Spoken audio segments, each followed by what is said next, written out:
अगर आप छत्तीसगढ़ के निवासी हैं, किसी भी स्ट्रीम से पढ़ने वाले स्टूडेंट्स हैं, या तो किसी भी तरह के कॉम्पिटिटिव एग्जाम्स की तैयारी करने वाले स्टूडेंट हैं, छत्तीसगढ़ में आरक्षण का जो पूरा लेखा जोखा है उसको बहुत ही अच्छे से समझ लेना आपके लिए बहुत ज़्यादा इंपॉर्टेंट है। तो इस वीडियो में हम बड़े अच्छे ढंग से और बड़े सटीक तरीके से आपको छत्तीसगढ़ में आरक्षण का शुरू से लेकर क्या ब्यौरा रहा है उसको अच्छे से समझेंगे और जानेंगे कि वर्तमान में छत्तीसगढ़ में आरक्षण का कौन सा मुद्दा है और ये मुद्दा इतना ज़्यादा हाईलाइटेड क्यों है। तो स्वागत है आप सबका एक बार फिर से हमारे यूट्यूब चैनल में अगर नहीं है तो चैनल सब्सक्राइब करके जरूर रख लीजिएगा, जिससे आने वाले समय में बहुत सारे इन्फॉर्मेटिव वीडियोस आपको मिलते रहें। चलिए फिर ये वीडियो स्टार्ट करते हैं। साथ ही इस वीडियो में ये जानेंगे कि आने वाली जो भर्तियां हैं उनका इस आरक्षण मुद्दे के कारण क्या प्रभाव पड़ सकते हैं, या भर्ती कितनी लेट हो सकती है या नहीं हो सकती। वीडियो में बने रहिए। चलिए फिर जल्दी से वीडियो स्टार्ट करते हैं। तो सबसे पहले हम जानेंगे कि पहले छत्तीसगढ़ में आरक्षण का क्या स्थिति था। तो 2011 तक छत्तीसगढ़ में आरक्षण 50% ही दिया जाता था, जिसका जो रोस्टर या डिटेल था वो इस प्रकार था। अनुसूचित जनजाति मतलब जो एसटी के वर्ग हैं उसके लिए 20% आरक्षण था। अनुसूचित जाति मतलब एससी के लिए 16% आरक्षण की व्यवस्था था, और ओबीसी मतलब अन्य पिछड़ वर्ग के लिए 14% आरक्षण का व्यवस्था उस समय तक 2011 तक बना हुआ था छत्तीसगढ़ में। ये इस आरक्षण रोस्टर के हिसाब से कुल 50% आरक्षण की व्यवस्था छत्तीसगढ़ में किया गया था। इस आरक्षण व्यवस्था को 2012 में तत्कालिक सरकार मतलब रमन सरकार के द्वारा एक महत्वपूर्ण बदलाव इस आरक्षण में किया गया, और अनुसूचित जनजाति को विशेष लाभ पहुंचाने के उद्देश्य से या उनको विकास के मार्ग पर अग्रसर करने के उद्देश्य से उनका आरक्षण रोस्टर 20% से बढ़ाकर 32% कर दिया गया। मतलब इस प्रकार 2012 में अनुसूचित जनजाति का आरक्षण में 12% की महत्वपूर्ण वृद्धि कर दी गई, और साथ ही जो अनुसूचित जाति थे उनके आरक्षण में 16% से 12% कर दिया गया, मतलब 4% की इसमें कमी कर दी गई थी।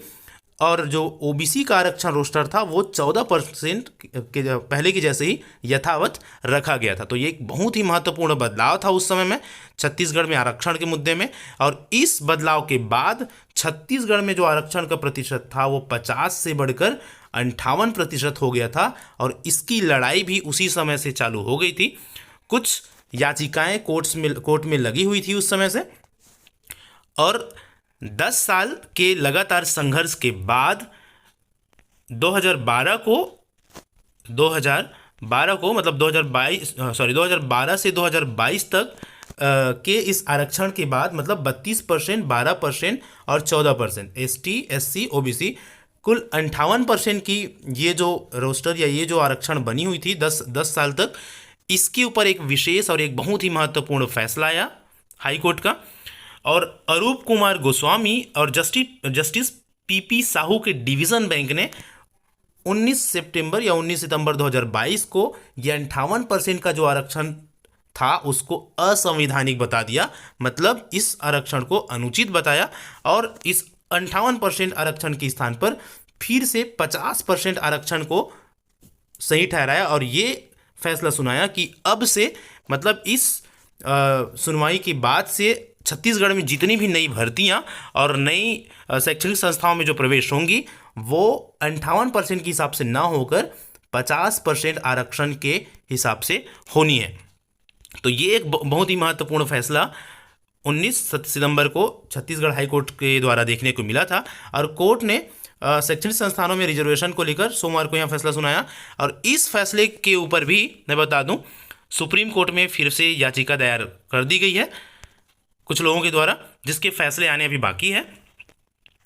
तो इस तरह से ये आरक्षण का एक पूरा लेखा जोखा हुआ 2011 या छत्तीसगढ़ में पहले से लेकर अब तक। 2011 तक 50% आरक्षण था, 2012 के बाद उस आरक्षण को 58% कर दिया गया रमन सरकार के द्वारा, और जो कि 10 साल तक 58% आरक्षण बना रहा। अभी 2022 में इस 58% को फिर से 50% कर दिया गया है छत्तीसगढ़ हाईकोर्ट के द्वारा। अब हम इस वीडियो में बात करेंगे एक बहुत ही महत्वपूर्ण मुद्दे की, जो है अभी आने वाली जितनी भी भर्तियां होनी है उसकी, विशेषकर जो शिक्षक भर्ती होना है उसकी, कि क्या इस आरक्षण के मुद्दे का छत्तीसगढ़ शिक्षक भर्ती के ऊपर भी प्रभाव पड़ेगा। तो देखिए, जो हाई कोर्ट का निर्णय आने के बाद जो पूर्व में आरक्षण की स्थिति थी उसी आधार पर वैकेंसी आनी तय है। मतलब ये तो तय है कि जो वैकेंसी है वो 50% आरक्षण के हिसाब से ही जाना है। इसका असर जो प्रवेश ले चुके हैं या जो ऑलरेडी नियुक्ति हो चुकी है उस पर तो नहीं होगा, लेकिन जो आने वाली जितनी भी भर्तियां हैं या जो प्रवेश है उसके ऊपर जरूर हो रहा है या होगा। इसी कारण से अभी जो बीएड का प्रवेश था, एसीएफ की जो भर्ती थी या और पीएससी मेंस में रोक लगी हुई है अगर आप देख रहे हैं तो। साथ ही जो 12,000 से अधिक शिक्षक भर्ती अभी आने वाली थी वो भी डेफिनेटली इससे प्रभावित होगी। अब लेकिन ये भी बता देता हूँ कि उतना ज़्यादा प्रभाव नहीं पड़ेगा इसमें, लगभग 1 महीने या इससे कुछ का समय का ही लेट हो सकता है। इसलिए मैं आपको बता दूं कि जो आप तैयारी कर रहे हैं उस तैयारी को बिल्कुल भी कम ना करें या इससे किसी भी तरह की अपने तैयारी में प्रभाव न डालें। जिस लय से आप तैयारी कंटिन्यू कर रहे हैं उसी लय से अपना तैयारी कंटिन्यू रखिए, क्योंकि आप सबको पता है कि नोटिफिकेशन आ जाने के बाद से जितना भी समय रहती है वो बहुत ही कम पड़ जाता है हमारे लिए। तो जितना ज़्यादा अच्छे से तैयारी रखें किसी चीज़ के लिए वो बहुत अच्छा होता है। एक और बात, 17 अक्टूबर को मतलब जो सुप्रीम कोर्ट की सुनवाई है उसके बाद 17 अक्टूबर को विभाग का एक अहम बैठक भी होना है कैबिनेट का, और उस बैठक में यही समीक्षा करेंगे कि आने वाली जो भर्ती है उसको किस तरह से लाया जाए या कब लाया जाए, इसके ऊपर एक विशेष फैसला लेना है कैबिनेट को। कैबिनेट बैठक के बाद ही जो शिक्षक भर्ती है उससे संबंधित जो गतिविधि होने के आसार है। तो देखना यह है कि राजपत्र जारी होगा, उसमें नए नियमावली या कौन कौन से नए चीज़ों को शामिल किया जाएगा।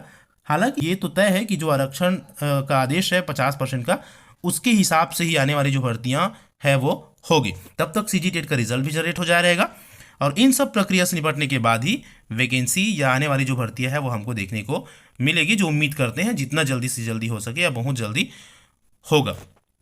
तो आई होप कि आपको इस वीडियो से छत्तीसगढ़ में जो आरक्षण रोस्टर है उसको समझने में बहुत काफ़ी हद तक मदद मिली होगी और शिक्षक भर्ती से रिलेटेड भी कुछ जानकारी आपको मिली होगी।